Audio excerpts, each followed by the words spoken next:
ఆంధ్రప్రదేశ్ రాష్ట్రంలో ఈసారి ఎన్నికలలో తన సత్తా చాటాలని భావిస్తున్నటువంటి పవన్ కళ్యాణ్ ముప్పతిప్పలు పెట్టి 3 చెరువుల నీరు త్రాగించడానికి వైసీపీ ప్రయత్నం చేస్తోందని రాష్ట్ర వ్యాప్తంగా పెద్ద ఎత్తున చర్చ జరుగుతోంది. ఎన్నికలకు సమయం దగ్గర పడుతున్న తరుణంలో పవన్ కళ్యాణ్ కు వరుస షాకులు తగులుతున్నాయి. ఇక ఇదే సమయంలో నవరం కాంగ్రెస్ పార్టీ అధ్యక్షుడు షేక్ జలీల్ ఢిల్లీ వెళ్లి మరి జనసేన అధినేత పవన్ కళ్యాణ్, నాదెండ్ల మనోహర్ తదితరులు తాము ఎన్నికల్లో పోటీ చేయకుండా విరమించుకోవాలని బెదిరిస్తున్నారని కేంద్ర ఎన్నికల సంఘానికి ఫిర్యాదు చేశారు. ఇదిలా ఉంటే తాజాగా పిఠాపురంలోనే జనసేన అధ్యక్షుడు పవన్ కళ్యాణ్ కు కొత్త తలనొప్పి వచ్చిపడింది.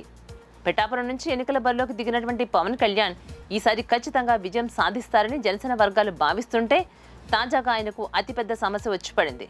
పిఠాపురం నియోజకవర్గం నుండి కనుమూరి పవన్ కళ్యాణ్ అనే అభ్యర్థి బరిలోకి దిగుతున్నట్లుగా సమాచారం. ఈయన నవరం కాంగ్రెస్ పార్టీ నుండి పోటీ చేస్తున్నట్లుగా తెలుస్తోంది. ఇక నవరం కాంగ్రెస్ పార్టీ గుర్తు బకెట్ కావడంతో ఇది గాజు గ్లాసు గుర్తుకు దగ్గరగా ఉండడంతో ప్రస్తుతం పిఠాపురంలోని జన సైనికులకు ఆందోళన మొదలైంది.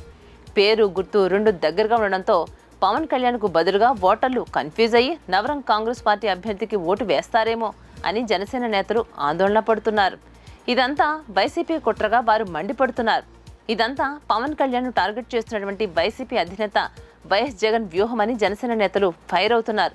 అందుకే కావాలని గుర్తుతో పాటు పవన్ కళ్యాణ్ పేరున్నటువంటి వ్యక్తిని కూడా రంగంలోకి దించుతున్నారని అసహనం వ్యక్తం చేస్తున్నారు.